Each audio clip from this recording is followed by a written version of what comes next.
ever found yourself questioning your life's path in your 20s or early 30s? This is the riddle of the quarter-life crisis, a term that's been popping up more and more in recent years. It typically strikes those in the age bracket of mid-20s to early 30s, a time when many people are establishing their careers and often settling into long-term relationships. The quarter-life crisis is a period of intense soul-searching and stress. It's a time of insecurity, doubt, and disappointment.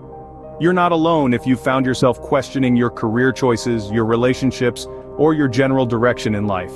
It's a time when the excitement of young adulthood gives way to the pressures of adult responsibilities. It's a crucial period that can shape the rest of your life. So let's delve deeper and understand how to navigate this complex phase of life. So what triggers this quarter-life crisis, you might wonder? Well, it's a combination of various factors that culminate into a perfect storm. One of the main triggers is job dissatisfaction. Young adults often find themselves in careers that don't align with their passions or expectations. They may feel stuck in roles that lack fulfillment, or perhaps they're struggling to even land a job in an increasingly competitive market. This professional discontentment can be a significant contributor to the quarter-life crisis. Then there's financial stress. With the cost of living skyrocketing, student loans piling up, and salaries remaining stagnant, the financial burden can be overwhelming. This continuous worry about money matters can lead to a deep sense of crisis. Peer pressure too plays a part. It's human nature to compare ourselves to others. And in the age of social media, where everyone seems to be living their best life, it's easy to feel left behind. This constant comparison can fuel feelings of inadequacy and intensify the crisis. Finally, there's existential anxiety. It's in our 20s and 30s that we start asking the big questions. What is the purpose of my life? Am I on the right path? These existential concerns can stir up a whirlwind of emotions, leading to a state of anxiety and confusion. But it's not just these individual factors at play. The societal expectations heaped upon us can exacerbate these feelings. We're expected to have it all figured out: a thriving career, a loving relationship, a solid financial footing, all while maintaining a vibrant social life. And when reality doesn't match up to these expectations, it can spark a crisis. Social media too can amplify these pressures.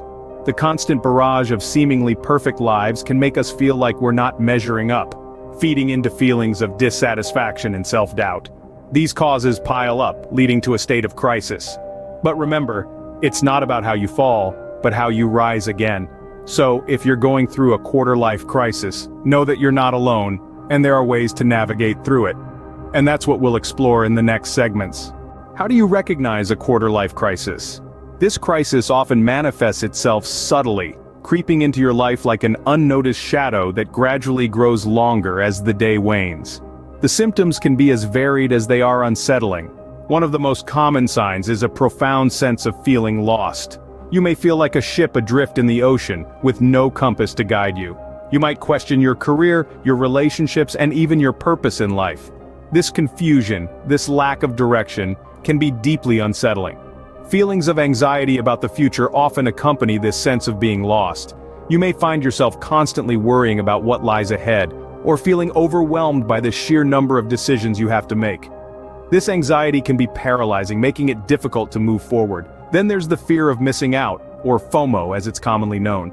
You might find yourself comparing your life to that of your peers, feeling like you're falling behind or not keeping up. Social media can often amplify these feelings, making it seem like everyone else has it all figured out while you're left floundering. Another symptom is the sense of being stuck in a rut. You may feel like you're running on a treadmill, exerting a lot of effort but not really getting anywhere. You might feel trapped in your job or in your current circumstances, longing for change but unsure of how to achieve it. It's important to remember that these feelings of confusion, anxiety, FOMO, and feeling stuck are not unusual or something to be ashamed of. They're a common part of the human experience, especially in our 20s and 30s when we're trying to figure out who we are and what we want from life. However, if these feelings persist and start to interfere with your daily life, it might be a sign of a quarter-life crisis. Recognizing these symptoms is the first step towards addressing the crisis. Take heart, because understanding the problem is a significant part of the solution. What happens if a quarter-life crisis goes unchecked? This question leads us to the crux of the matter. Let's delve into the potential fallout that could occur when this crisis is left to fester. Without intervention, the quarter-life crisis can morph into an insidious monster, wreaking havoc on one's mental health. It may start as a whisper of anxiety or a shadow of depression, but over time, these whispers could turn into a roar, and the shadows could grow darker. The mind becomes a battleground and the individual a soldier fighting an invisible enemy. But the impact doesn't stop at mental health. The strain seeps into one's relationships like a slow-acting poison.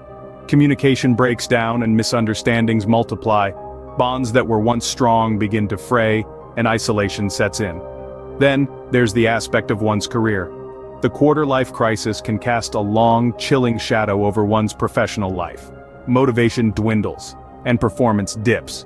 Opportunities for growth may be passed over not out of lack of capability, but due to a crippling fear of failure or the daunting pressure to succeed. Finally, there's the risk of self-destructive behaviors.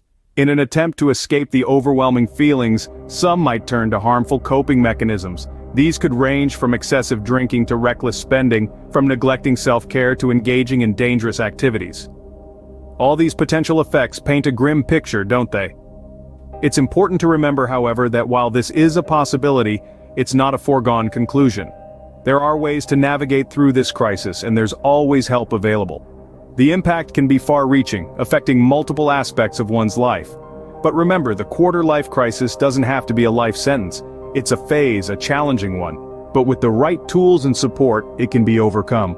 How can one navigate through a quarter-life crisis? This question can seem daunting, but with the right strategies, it's entirely possible to navigate through this challenging phase of life. One of the most effective ways to deal with this crisis is by seeking professional help. Therapists, counselors, and life coaches are well equipped to provide the guidance and support needed during this period.